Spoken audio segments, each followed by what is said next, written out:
João, capítulo 20, aí no versículo 21. Antes da gente ler, eu queria aqui primeiro fazer uma confissão.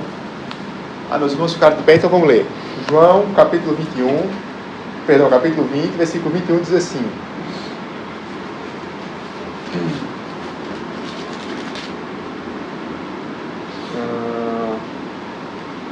Disse-lhes, pois, Jesus outra vez: Paz seja convosco. Assim como o Pai me enviou, também eu vos envio a vós. Repetindo essa última frase: assim como o Pai me enviou, também eu vos envio a vós. Amém? Os irmãos podem se assentar. Então, antes de entrar aqui no texto propriamente dito, eu queria orar. A gente pode orar sentado mesmo. E depois eu quero fazer uma confissão e compartilhar um testemunho. E aí a gente finaliza no texto. Certo? Vamos começar então orando. Senhor, nosso Pai Celestial, meu Deus, muito obrigado, Senhor, por essa riquíssima oportunidade, ó Deus. Às vezes nós pensamos, ó Pai, que o Senhor só opera no meio das multidões, dos números, quando na verdade, Senhor, grandes avivamentos, ó Deus, da história, Senhor, aconteceram, Pai, em pequenas reuniões, Senhor, de poucas pessoas, ó Deus, mas com coração sincero e voltado, Pai, buscando a Tua face. Então, Senhor, que essa noite, meu Deus, aqui, junto com esses irmãos, seja significativa, Pai, no Teu reino, Deus. E que a Tua palavra, Senhor, venha, meu Pai, nos animar, nos estimular, Senhor, nos encorajar, Deus, à prática, Pai, da evangelização. E que nós venhamos, ó Pai, encorajar outros, ó Deus. E que assim a Tua igreja, Senhor, esteja, meu Pai, encorajado, Deus. Usa essa palavra e tantos outros recursos, ó Pai, tantas outras palavras ao redor dessa cidade, desse estado. Que o Senhor venha, meu Pai, nos aperfeiçoar, Deus.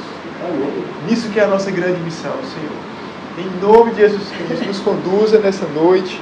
Amém e amém. Amém. Então, meus irmãos, antes da gente começar aqui, queria fazer uma confissão. Começar confessando aqui. E qual é a minha confissão? A princípio aqui. É que nessa área da evangelização, eu preciso crescer muito. Eu não estou muito aperfeiçoado nesse ponto ainda.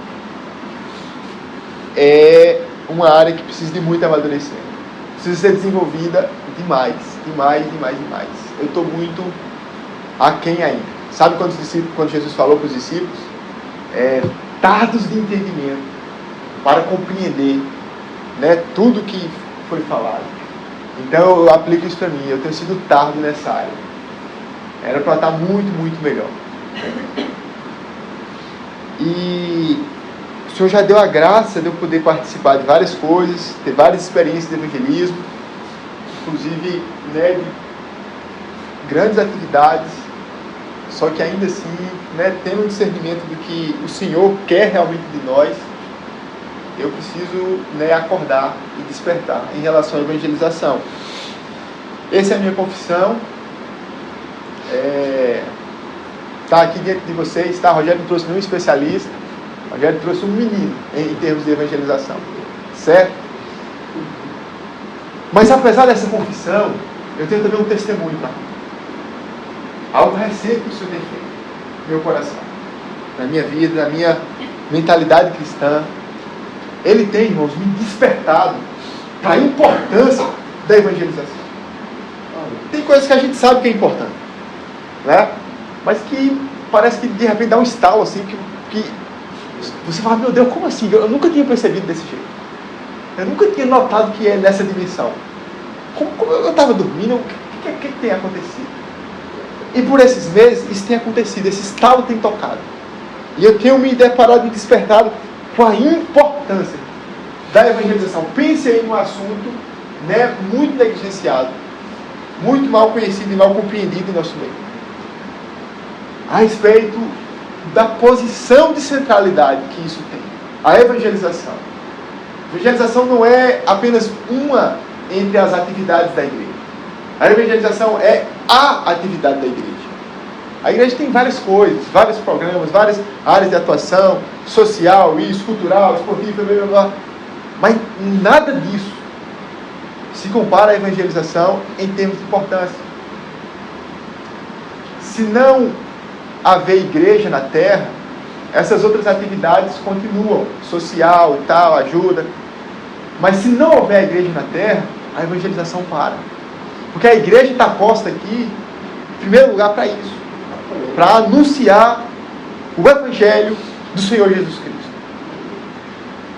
E um dos textos que o Senhor tem usado, né, para dar esse estalo em minha cabeça a respeito da evangelização, é esse aqui que a gente acabou de ler.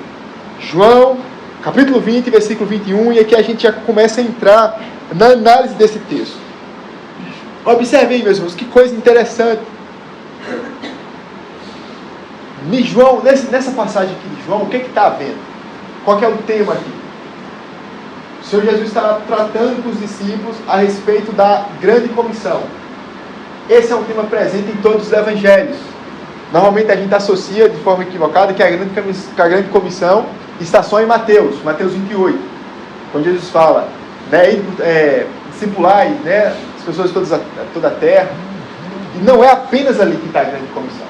Na verdade, os 4 evangelhos, no final, vai tratar da missão que Cristo está dando para a igreja de pregar o evangelho. E cada um deles aborda ali um enfoque específico.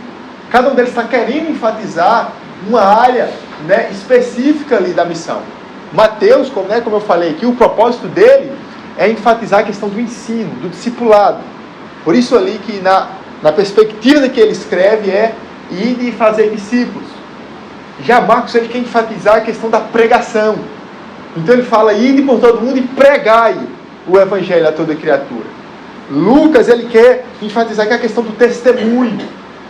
Então na abordagem de Lucas da grande comissão, ele vai falar do testemunho. Vós sois as minhas testemunhas. Então a gente chega em João, que vai tratar do mesmo tema, a grande comissão, só que num enfoque diferente dos outros. João vai falar aqui, o que é que João quer destacar? Qual que é o ponto dele que ele quer enfatizar? Qual que é o viés de João? Ele quer destacar aqui a questão do envio. Ele vai abordar e apresentar para nós a grande comissão como o Senhor nos enviando.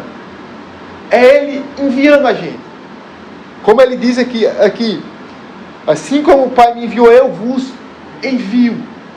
Essa é a abordagem e a perspectiva de João. Vocês são enviados por Cristo. Irmãos, e que coisa gloriosa. Como que é importante a gente saber disso quando se trata de evangelização. Porque quando a gente vai evangelizar, meu irmão, você está dando a cara a tapa. Você está lidando e se deparando com todo tipo de situação, com todo tipo de zombaria, com todo tipo de oposição, com todo tipo de demônio, todo tipo de feras que se levantam, meu irmão. E se você não tiver muito claro da parte de quem você está indo, você vai fraquejar. Então a evangelização são pessoas que pertencem a Cristo, sendo enviadas por Ele. Não é meramente você estar indo porque quer. Por livre, espontânea, né, iniciativa sua. Não é porque a denominação está enviando você. Tem algo maior que isso. Você está ali, irmão, cumprindo a ordem do Rei dos Reis, do General dos Generais. Você está indo a mandado de Cristo. Cristo envia a nós. E é isso aqui que João está abordando, né? Eu vos envio. Agora, olha que coisa interessante aqui no texto. E foi isso aqui que me pegou de jeito. Porque quando ele vai falar, eis que eu vos envio, irmão Rogério, ele não fala apenas isso. Eu estou enviando vocês, ponto. Não. Se liga, Jomar, ele vai trazer aqui um paralelo, uma comparação. Ele vai pegar um outro envio, uma outra missão, e vai comparar com as dos discípulos. Então ele fala assim, assim como o Pai me enviou, eu envio... Opa, calma aí. Então, ele está querendo falar que o que está acontecendo aqui, dele nos enviar, é algo parecido, semelhante, com o ato do Pai enviar ele para a terra. Quando o Pai enviou Cristo, ele enviou com uma missão. Cristo veio aqui comissionado da parte do Pai. E isso é um ato grandioso, talvez o mais importante do universo. O Filho vindo cumprir a missão de redimir a terra. Olha que coisa maravilhosa. Às vezes a gente vai olhando assim, né, para as coisas da terra, a gente vê muitos homens cumprindo grandes missões, né? Imagina a missão desse pessoal aí da astronomia, os astronautas, ir na Lua, estudar Marte, olha que coisa, muito grandiosa. Imagina a missão, né, de um cientista, descobrir uma cura para uma enfermidade, muito grande. Imagina a missão de um juiz, né? Fazer justiça na terra, uma missão muito grande. Missão de um médico, cuidar dos pacientes ali da vida, são missões importantes. Imagina a missão de um presidente de um país, a missão do presidente dos Estados Unidos, muito grande. E aqui, o que a gente pode falar então? Da missão de Cristo Jesus, vir à terra para redimir toda a criação, as pessoas de todas as gerações, todos os lugares que creem, se arrependem, que abraçam o Evangelho. Olha a grandeza disso. É o destino eterno de almas. Não de uma alma, mas de todas as almas. É uma missão sem paralelo, sem comparação. A missão de Cristo é muito grandiosa. Aí vem ele e fala: da mesma forma que o Pai me enviou, eu estou enviando você. Olha como que muda todo o cenário. Imagina aí, irmão Rogério, magrinho, lá no meio do povo, microfone, falando. O povo passa nem dar ousadia. Isso aí é louco do juízo, né? Aí não tem o que fazer. Sabe o que está acontecendo nesse ato? Uma missão parecida com a missão do Pai ter enviado o Filho está acontecendo. Olha como que muda tudo. É algo grande, irmãos. É algo nobre. É algo tremendo. Você ser enviado da parte de Cristo às pessoas. Agora, o que é que isso significa para nós? Como que isso deve impactar a nossa vida enquanto cristãos que têm a missão de evangelizar? Você saber que foi enviado da parte de Cristo e que isso é algo comparado ao Pai enviar o Filho, só comparado, tá? Não é igual, porque a missão de Cristo é incomparável. Só Ele poderia vir para redimir, para pagar o preço. Então seria um absurdo falar que a nossa missão é exatamente igual. Não é. A de Cristo é incomparável. Só que em muitos sentidos ela é parecida. E um em especial, que você pode traçar um ponto ali de comparação, é a questão da seriedade. É algo muito sério. E é isso que deve impactar a nossa vida cristã. É você levar a sua missão tão a sério como Jesus levou a dele. Se tem um paralelo, se tem uma comparação, então a gente deve procurar o tanto quanto possível imitar Cristo em nossa missão, como ele comparou a missão, como ele enfrentou a missão dele. Então, a pergunta aqui é a seguinte: se nós somos enviados por Cristo, assim como o Pai enviou a Cristo, então de que maneira Cristo lidou com a missão dele? Com que seriedade, com que aplicação, com que dedicação Cristo conduziu a missão que ele recebeu? Isso serve de parâmetro para nós. Isso serve de inspiração para nós. Porque assim como o Pai enviou ele nos enviou. Então eu quero olhar para Cristo, eu quero ver Cristo, como que ele cumpriu a missão dele, e eu quero aplicar isso aqui para eu cumprir a minha. E como foi, meus irmãos, que Cristo cumpriu a missão? Já chegando aqui para o fim, eu quero pedir para vocês voltar algumas páginas aí, em João 4. E tem um texto aqui que lança um glorioso feixe de luz sobre isso. Sobre como Cristo conduziu, pautou a missão dele. João 4, 31. Olha aí. Eu vou ler aqui para ganharmos tempo. João 4, 31. E entretanto, os seus discípulos lhe rogaram, dizendo: Rabi, come. Ele Ele, porém, lhes disse: uma comida tenho para comer, que vós não conheceis. Então os discípulos diziam uns aos outros: trouxe-lhe porventura alguém algo de comer? Jesus disse-lhes, presta atenção, a minha comida é fazer a vontade daquele que me enviou e realizar a sua obra. Olha aqui a seriedade. Contexto da passagem: eles estão fazendo uma travessia, uma viagem muito cansativa, da Judéia para Galileia, passando por Samaria. Na época não havia meios de transportes, né, como temos hoje. Era na base da canela mesmo. Sol, meu irmão, lá do Oriente Médio, né, torando tudo. E eles estão caminhando. Chega um ponto que ele está tão cansado que ele para lá no poço, né? E onde tem aquela conversa com a mulher samaritana. E só que antes disso, os discípulos saem para comprar comida e ele fica ali descansando, muito cansado. E aí depois teve a conversa com a mulher samaritana e tal. Aí os discípulos chegam, né, cheio de provisão, cheio de comida, uma quentinha, uma marmita ali. Aí vai oferecer: Senhor, come. Olha o cuidado dos discípulos, né? Poxa, eles estão certos, estão preocupados com o comércio deles, né? Senhor, poxa, Senhor, a viagem toda caminhando, o Senhor está aí suado, fadigado, sem energia e tal, aí nem tomou café. Rabi, come. Em outras palavras, esse cuidado é bom. Só que eles não atentaram uma coisa. Cristo, ele não estava ali parado naquele momento. Ele estava realizando uma grande obra de evangelização de Samaria, que começava na mulher samaritana. Então ele estava com todo o foco naquilo ali. E chegam os discípulos, e sem querer e sem perceber, Senhor, desvia um pouco o teu foco do reino, da evangelização que o Senhor está fazendo, e vem cuidar do Senhor. Autocuidado, né? Cuidado pessoal. Senhor, se preocupa um pouco do Senhor. Pensa um pouco no Senhor. Se preserva um pouco. Né? Vai ficar assim só se esbagaçando? Não. Dá descanso para o Senhor, um conforto para o Senhor. Né? Tem que pensar também no bem-estar. E por aí vai. Tem um monte de linguagem hoje, né? Para falar dessas coisonas todas. Um spa para o Senhor, um spa, um negócio, uma viagem. Cuida do Senhor.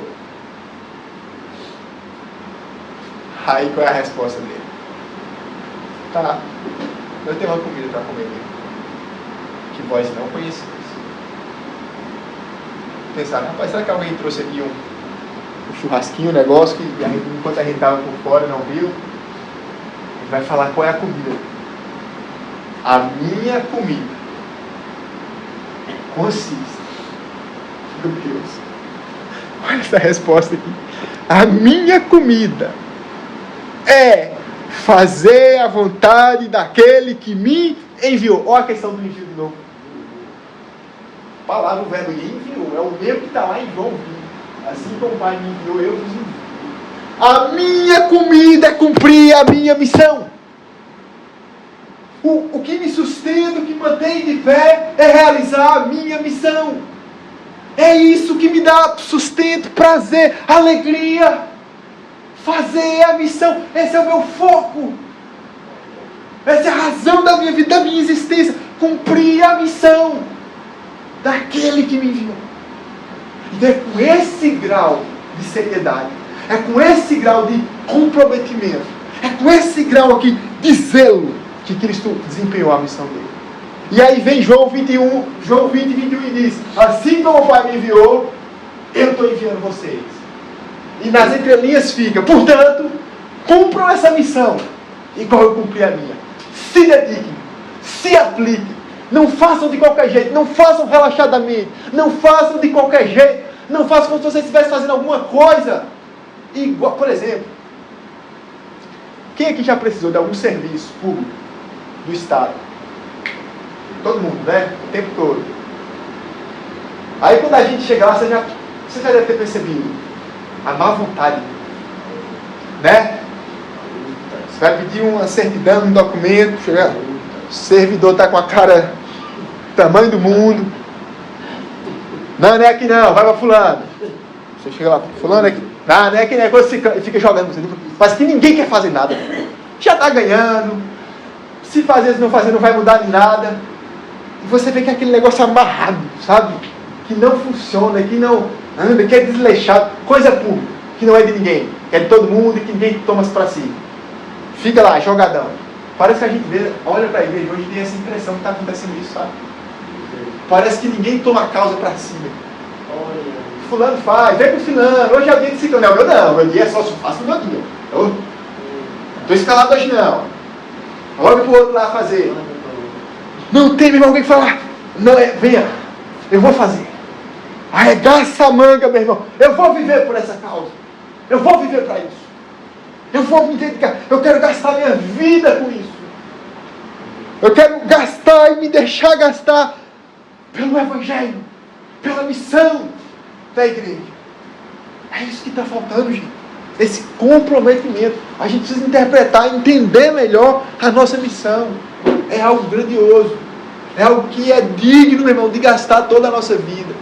A maioria das pessoas hoje estão gastando a vida delas por algo que é pequeno demais. Passar em concurso, passar em medicina, ser um grande empresário, comprar o carro do ano. Isso é muito pequeno, gente. Tem uma coisa maior pela qual viver e morrer. Cristo nos chama, nos convoca a gastar a nossa vida por Ele, pela causa dele.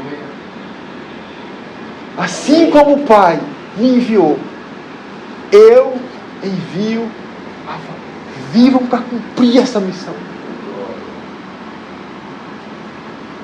Levem a sério, entreguem-se a isso. Não vivam para ter conforto. Não vivam para ter a melhor vida aqui e agora. Não vivam priorizando o que todo mundo está priorizando. Não corra atrás do que todo mundo está correndo atrás. Seja ousado, meu. Vá na contramão. Seja diferente, meu. Amém. E faça a obra de Deus. Talvez aqui eu não estou falando com pessoas que têm muitos dons, que têm muitas coisas. Mas Cristo não nos chama para exercer com excelência dentro da capacidade e da realidade do outro. Ele nos chama para exercer com excelência dentro da capacidade que Ele nos deu. Então, irmão, é aquela coisa que os puritanos falavam, né? Se, meu irmão, fazer sapato é a coisa que tu sabe fazer, é o ministério, é o dom que Deus te deu, então faça os melhores sapatos dessa cidade. Se o que Deus te chamou foi algo aqui, faz aqui o melhor. Faça com vontade. Chegue cedo, se disponha, meu irmão, com alegria no rosto, sabendo para quem é que você está sendo. E aqui, meus irmãos, eu finalizo, eu trouxe aqui uma listinha, coisas práticas. Porque às vezes quando a gente fala assim, se entregue, o pessoal já pensa, pô, será que ele está querendo falar? Eu largar tudo e viver só evangelizando? Chegar amanhã, pedir conta ao patrão lá e... Eu escrevi aqui assim, para falar isso. Não é parar de fazer tudo só para evangelizar, mas é usar tudo o que se faz em prol da evangelização. Então você vai pegar o seu trabalho, de alguma forma, usar ele, envolver ele, engajar ele com a evangelização. Você vai otimizar seu tempo, né? Para que você possa se aplicar mais, irmão, às atividades de preparação e de execução. Eu coloquei aqui também, né? Leia, né, mais sobre evangelização. Ouça ensinos e pregações sobre evangelização. Pesquise pelos métodos de evangelização mais adequados para o nosso tempo. Faça treinamentos. Mobilize sua igreja, principalmente, busque a Deus intensamente pela capacitação do Espírito. Então é isso, é você realmente organizar a sua vida, organizar seu tempo, para que o melhor de si seja investido, aplicado no reino dos céus. Amém, meus irmãos? Amém. 24 minutos e 39 segundos. Dentro do prazo.